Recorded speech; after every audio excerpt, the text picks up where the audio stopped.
पहले नरेंद्र मोदी से तू तड़ाक। नरेंद्र मोदी कहता है, नरेंद्र मोदी वोट चोर, वोट कटवाते।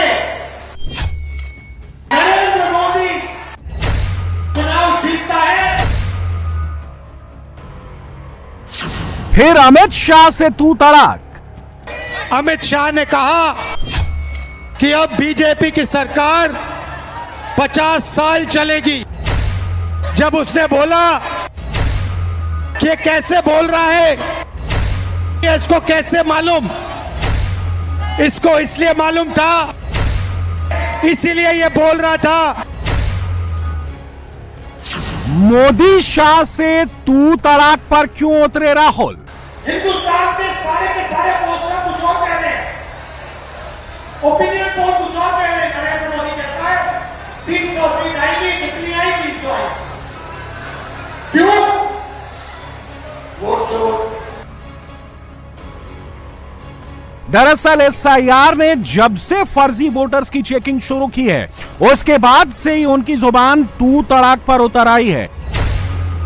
जिस सर्वे को वो कोसते थे, अब वो सर्वे भी पसंद आने लगे हैं। कह रहे हैं सब सर्वे सही थे, गड़बड़ तो मोदी, अमित शाह और एसआईआर ने मिलकर किया है। सच्चाई है कि ये पहले गुजरात में शुरू हुआ, ये 2014 से पहले गुजरात में शुरू हुआ और 2014 में नेशनल लेवल पे ये लोग इसको लाए। गुजरात मॉडल आर्थिक मॉडल नहीं है, गुजरात मॉडल वोट चोरी करने का मॉडल है। चलिए आप ही की बात मान लेते हैं, तो सवाल तो यह भी उठता है कि 2014 से पहले तो आपकी सरकार थी और सर भी आपकी सरकार के ही थे, फिर भी आपका वोट चोरी कैसे हो गया? तमाम राज्यों में कांग्रेस की सरकार थी, वहां वोट चोरी क्यों नहीं मोदी कर पाए? ऐसा कैसे हो गया कि आपकी केंद्र में सरकार होने के बावजूद मोदी और अमित शाह ने सर के साथ मिलकर खेल कर दिया? मैं आपको गारंटी देके कह रहा हूं और अच्छी तरह सुनिए, नरेंद्र मोदी वोट चोरी करके चुनाव जीतता है। नरेंद्र मोदी वोट चोरी करके, वोट कटवा के, वोट बढ़ा के चुनाव जीतता है और नरेंद्र मोदी और अमित शाह की मदद हिंदुस्तान का इलेक्शन कमीशन करता है। चलिए एक बार फिर आपकी इसी गारंटी को मान लेते हैं। अगर मोदी, शाह और सर यानी एसआईआर तीनों मिलकर 2014 के बाद से नेशनल लेवल पर वोट चोरी कर रहे हैं और पूरा इलेक्शन कमीशन मोदी और शाह के हाथों की कठपुतली है, तो वोट चोरी तेलंगाना में क्यों नहीं कर पाए? तमिलनाडु में क्यों नहीं कर पाए? पश्चिम बंगाल में क्यों नहीं कर पाए? झारखंड में क्यों नहीं कर पाए? हिमाचल प्रदेश में क्यों नहीं कर पाए? जम्मू कश्मीर में क्यों नहीं कर पाए? केरल में क्यों नहीं कर पाए? वोट चोरी हुई है या नहीं? सुप्रीम कोर्ट ने इलेक्शन कमीशन को नई लिस्ट निकालने को कह दिया है। जो भी होगा वो सामने आ जाएगा। राजनीति में प्रतिद्वंद्विता ठीक है, सवाल उठाना भी ठीक है, लेकिन जिस तरह से राहुल गांधी प्रधानमंत्री नरेंद्र मोदी और चीफ इलेक्शन कमिश्नर से तू तड़ाक की भाषा इस्तेमाल कर रहे हैं, क्या वो ठीक है? फिलहाल बीजेपी ने राहुल के तू तड़ाक वाली भाषा को मुद्दा बना दिया है। जिस तरह से शब्दों की मर्यादा को तार तार करके, भंग करके तू तड़ाक पर नेता प्रतिपक्ष, जिनको अपरिपक्व भी कहा जाता है, अब वो बड़बोले बन गए हैं, तो ये चेतावनी दे दें संवैधानिक पद पे जो व्यक्ति बैठे हैं, आदरणीय प्रधानमंत्री श्री नरेंद्र मोदी जी, गृह मंत्री जी और तमाम और संवैधानिक पदों पे जो व्यक्ति बैठे हैं, उनके लिए तू तड़ाक करके अपनी बात रखना और शब्दों की मर्यादा को लांघ जाना, ये अशोभनीय है। लेकिन फिर ये बात भी सच है कि राहुल गांधी ने ऐसा कोई कृत्य कभी किया ही कहाँ है जो शोभनीय हो, जो संवैधानिक दृष्टि से उचित हो, वो अपरिपक्व है, गलत भाषा का इस्तेमाल करते हैं और ये कहना गलत नहीं होगा, तू तड़ाक करना अब उनके डीएनए में आ गया है। दरअसल राहुल गांधी ने एसआईआर को लेकर वोट चोरी का टेप रिकॉर्ड कर लिया है और जहां जा रहे हैं वोट चोरी वाला ही टेप बजा रहे हैं। और अब नरेंद्र मोदी ने, अमित शाह ने, एसआईआर ने मिलकर उनका वोट चोरी कर दिया है। सवाल तो यह भी है कि राहुल गांधी का वोट चोरी वाला नैरेटिव कहीं आरक्षण खत्म करने वाला और संविधान बदल देने वाला जैसा नैरेटिव तो नहीं है जिसका कांग्रेस ने चुनावी टूल की तरह इस्तेमाल किया। ये झूठा है। इस राहुल गांधी पूरे नकली गांधी परिवार है। हाँ, 50 साल रहेंगे, काम के बल पे रहेंगे। 27 करोड़ गरीबों को आज तक आपके दादी से लेकर के आपने निकाला क्या? काम के बल पे 50 साल रहेंगे और आप झूठ बोलते रहिए।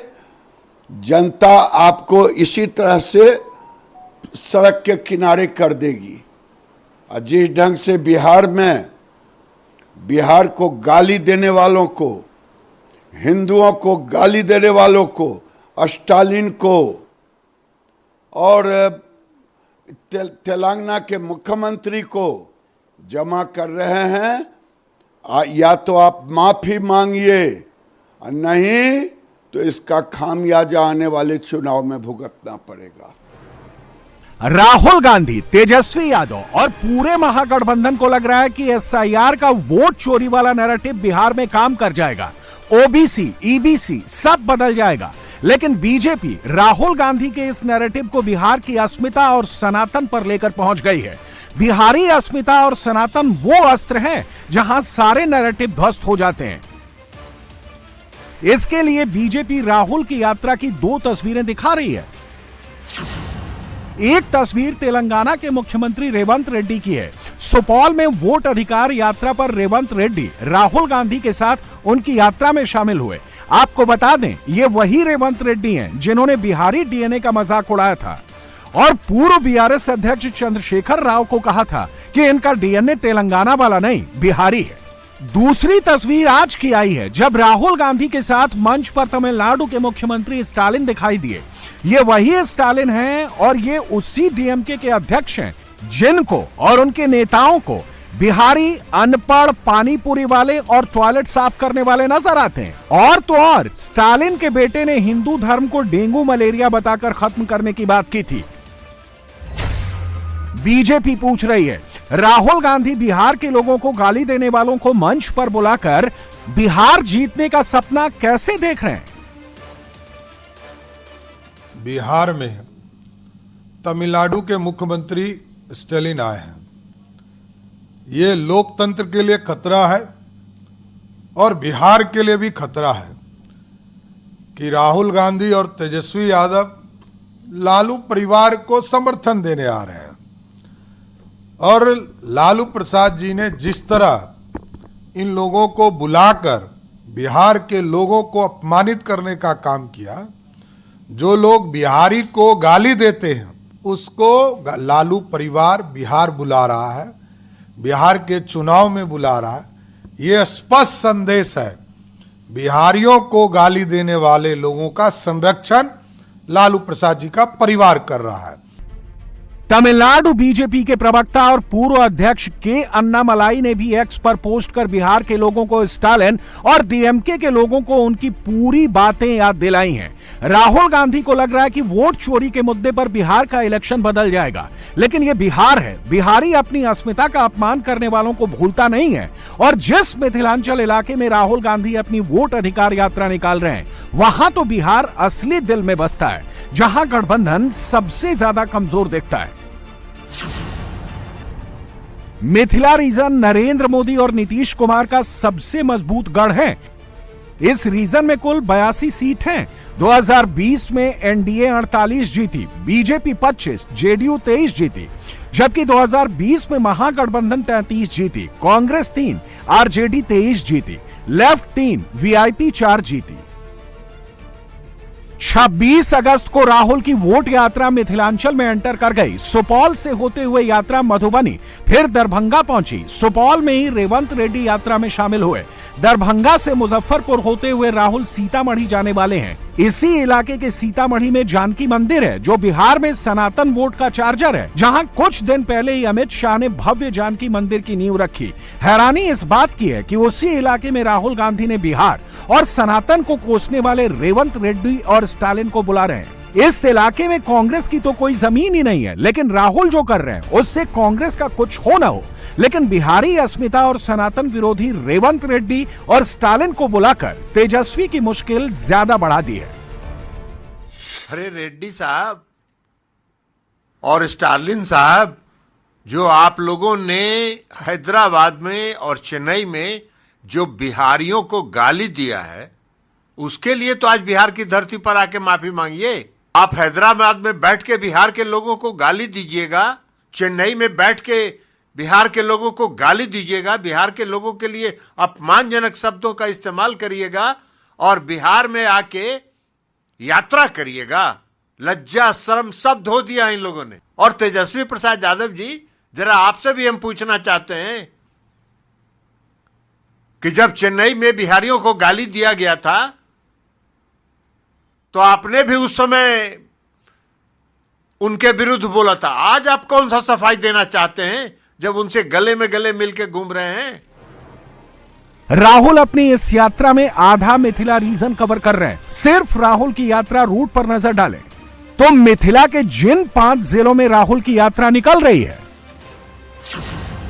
इन 5 जिले में विधानसभा की 44 सीटें हैं। 2020 में एनडीए ने इन 44 में से 30 जीती थी। 2020 में महागठबंधन ने इन 44 में से 14 जीती थी। कांग्रेस सिर्फ 1 सीट जीत पाई थी। मुझे लगता है ये 2 नेताओं की उपस्थिति, रेवंत रेड्डी और स्टालिन। देखिए, ये बात तो सच है कि बिहार के डीएनए को इन्फीरियर बताने का काम रेवंत रेड्डी ने किया और बिहारियों को टॉयलेट साफ करने वाला कौम बता दिया स्टालिन ने। अब ये आए हैं यहाँ महागठबंधन की नैया पार कराने। बिहार की जनता करारा जवाब देने जा रही है और ऐसे 2 नेताओं की उपस्थिति के बाद जो बची खुची संभावनाएं हैं वो भी खत्म हो गई। राहुल गांधी अपनी यात्रा में सब कुछ कर रहे हैं। सीमांचल जाते हैं तो मखाना के खेत में उतर जाते हैं, लेकिन मिथिलांचल आकर रेवंत रेड्डी और स्टालिन के साथ यात्रा शेयर करके बीजेपी और जेडीयू को एक ऐसा मुद्दा थमा दिया जो पूरे चुनाव में तेजस्वी के लिए गले की हड्डी बन जाएगा, क्योंकि बीजेपी और जेडीयू ने तय कर लिया है कि बिहारी अस्मिता और सनातन पर टिप्पणी करने वालों का सच पूरे बिहार को बताएगी। और मिथिलांचल में तो राहुल तेजस्वी के लिए यह मुद्दा किसी भी तरफ फायदा नहीं पहुंचाने वाला है, क्योंकि मिथिलांचल के जिन 5 जिलों से राहुल गुजर रहे हैं वहां पर महागठबंधन की हालत बहुत पतली है। 2020 चुनाव में इन 5 जिलों का डेटा तो यही कहता है। सुपौल कुल 5 सीट, एनडीए सभी 5 सीट जीती थी। मधुबनी कुल 10 सीट है, यहां एनडीए 8, महागठबंधन 2 सीट मिली थी। दरभंगा की 10 सीट में एनडीए 7, महागठबंधन 3 जीत पाई। सीतामढ़ी कुल 8 में से एनडीए 6, महागठबंधन 2 मिली थी। मुजफ्फरपुर की 11 सीट, एनडीए 4, महागठबंधन को 7 सीट मिली थी। बस मुजफ्फरपुर में महागठबंधन की हालत ठीक ही रही। राहुल गांधी मिथिलांचल में घूम रहे हैं, कभी बाइक पर बहन के साथ तो कभी दूसरे नेताओं को लेकर घूम रहे हैं, भीड़ भी जुटा रहे हैं, लेकिन जिस इलाके में घूम रहे हैं वो मोदी और नीतीश के वोट बैंक सेंटर हैं, जहां विधानसभा ही नहीं लोकसभा में महागठबंधन को पांव रखने की जगह नहीं मिली थी। अगर इन 5 लोकसभा के हिसाब से विधानसभा की सीटों का मूल्यांकन करें तो राहुल ने मिथिला की जिन 5 लोकसभा सीट को कवर किया है, सभी 5 लोकसभा सीटों पर एनडीए का कब्जा है। इन 5 लोकसभा सीटों के अंदर कुल 30 विधानसभा सीट हैं। 2024 के चुनाव में 30 में से 29 सीट पर एनडीए को लीड थी। इन इलाकों में जाति फैक्टर बड़ा मैटर करता है, मसलन ब्राह्मण, यादव, मल्लाह, मुस्लिम, दलित बड़ा फैक्टर है। सुपौल ईबीसी यादव बड़ा फैक्टर है, मधुबनी यादव ब्राह्मण बड़ा फैक्टर, दरभंगा ब्राह्मण मुस्लिम ईबीसी बड़ा फैक्टर, मुजफ्फरपुर भूमिहार निषाद मुस्लिम बड़ा फैक्टर, सीतामढ़ी वैश्य यादव मुस्लिम बड़ा फैक्टर। मुजफ्फरपुर में निषाद वोटर ने पिछली बार महागठबंधन का साथ दिया था, इस बार निषाद वोटर्स के नेता मुकेश सैनी तेजस्वी के साथ हैं। लेकिन यह भी सच है कि जात पात का वोट भी सनातन और बिहारी अस्मिता के मुद्दे पर अलग राह लेता है। उस हिसाब से देखें तो बीजेपी ने निषादों को जोड़ने के लिए सीतामढ़ी में जानकी मंदिर की नींव रखकर निषादों को मैसेजिंग कर दी है। और रही सही कसर राहुल गांधी ने बिहार को कोसने वाले रेवंत रेड्डी और स्टालिन को बुलाकर पूरी कर दी है, जिसे बीजेपी और जेडीयू दोनों ने बड़ा मुद्दा बना दिया है।